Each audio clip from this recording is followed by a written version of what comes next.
Lisa Sugart is here now with today's news feature about winter pet safety and more with Sherry Schaefer, the manager of Hillside SPCA in Pottsville.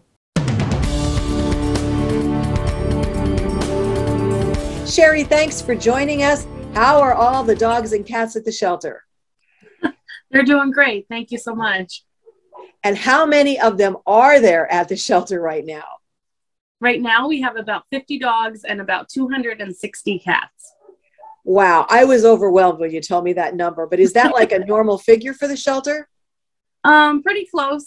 It's more cats than we would like to have. We'd like to be down closer to 200. Even lower would be better, but it seems to be the normal right now. I know sometimes people want to give a pet for a Christmas gift or a holiday gift. Is this a good time to do that or no? Definitely not, because I think people are impulsive with bringing pets home for Christmas and they don't actually think about long term.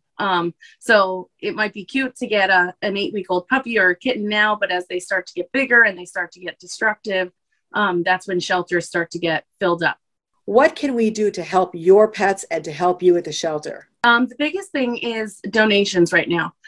We are a nonprofit animal shelter, so we run strictly off of donations.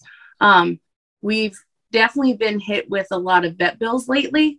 So monetary donations is a huge help to us, along with like wet cat food, litter, to help take care of all those animals that we have.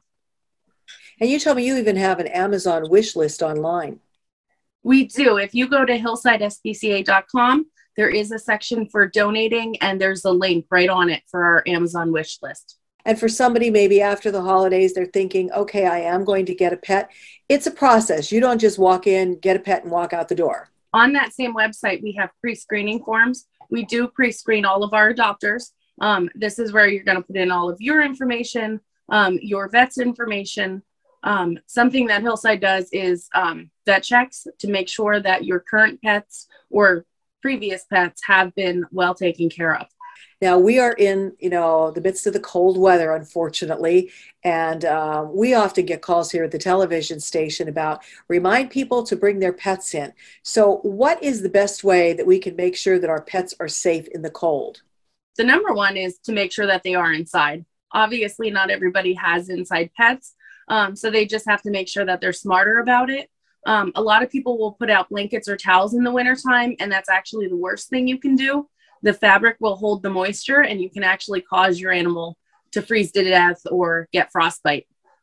So we always remind people that you want to put straw in your dog houses or your cat boxes. You can use cedar chips, something that's going to help them stay off of the ground, but also not hold the moisture in. If you do have a dog house for an outside dog, you want to make sure it's just big enough for them to stand up, turn around and lay down. If it's oversized, their body heat won't keep it warm. We also recommend covering the door of the house with something waterproof, whether it's burlap, plastic, just to kind of help keep the chill out of the box itself. And if people are letting their dog outside for a while during the cold weather, there's a limit now. There is a law, correct? There is. It's 30 minutes. Anything 32 degrees or lower, 30 minutes is the longest that a dog can be outside. Today's news feature is brought to you by the Residence Inn by Marriott and Humboldt Station. Are you traveling with a four-legged friend? Call the Residence Inn at 570-455-9555.